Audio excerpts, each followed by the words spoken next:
The first question is on advertising on TfL. TfL was approached by the MJInnocent group to run an advertising campaign on the side of TfL buses for a period running between the 25th of February and the 24th of March 2019.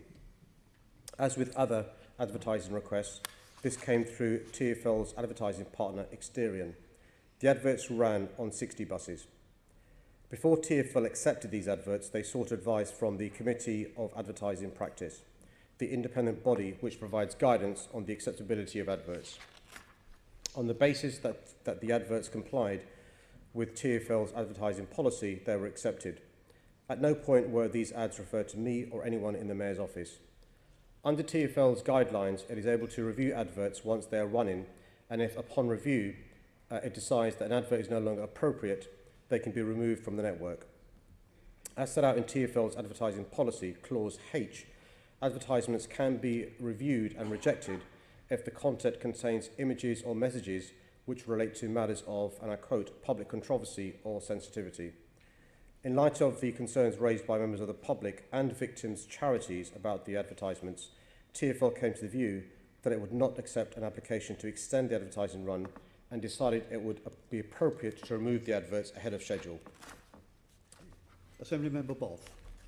Mr Mayor, with regard to the Michael Jackson adverts that appeared on buses, did you approve the action prior to the advertisements being withdrawn?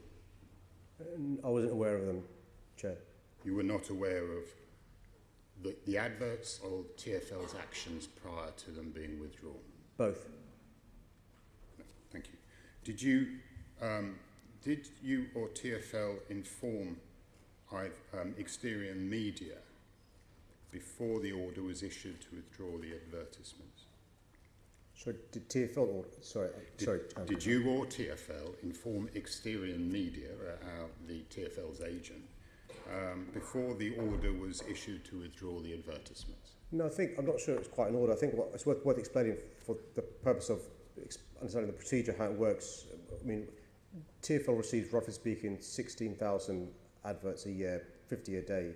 The process doesn't involve TfL, it involves Exterion, who have a process in place, which is it goes through a team at the advertising partner.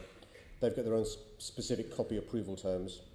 They assess that against TfL's advertising policy. Oh, so this was Exterion Media that rejected the advertisement? So Exterion Media go through the process. If they feel there are issues around the advertising, it's raised either internally or with the committees of advertising practice, and then it comes to TfL after that process. In the process of the review mechanism, as I understand it, TfL, when they were contacted by the victims' charities and members of the public, discussed it with Exterion and decided to remove them using the Clause H criteria. So Exterion Media withdrew the advert, not TfL? They're the partner that does the advertising. The partner does the advertising, so the instruction came from TfL to withdraw the advertisement? I think there was a review of Policy H once the complaints came in. Who did that review? I think it was TfL and Exterion working together, I'm not sure. Perhaps you could write to me and tell me how that decision was taken. Well, I think it was I've got the answer here, I beg your pardon, sorry, it's my fault. Yeah.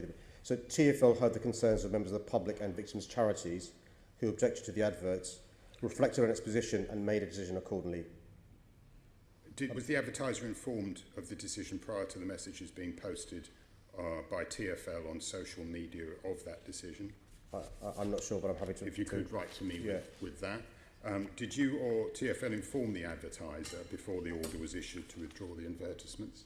Well, I can't answer specifically, but I'm sure TfL would have, or Exterion would have had discussions with the advertiser because they made the request to extend the adverts.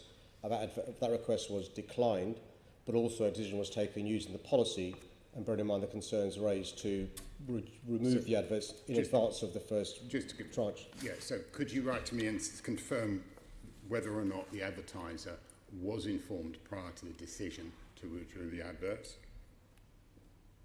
Could you let me know that? In the same letter, I'll answer that question as well. Yeah. Thank you.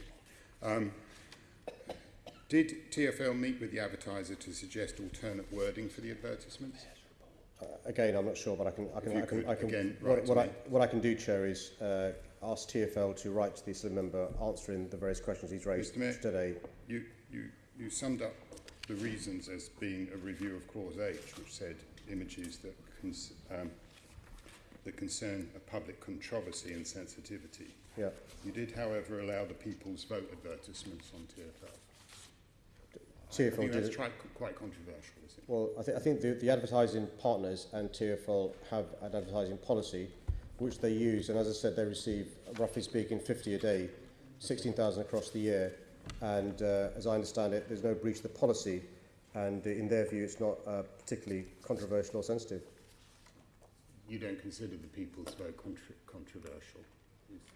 I don't consider the adverts on the TfL estate in relation to the People's Vote particularly controversial or sensitive. Thank you, sir. Thank you, sir.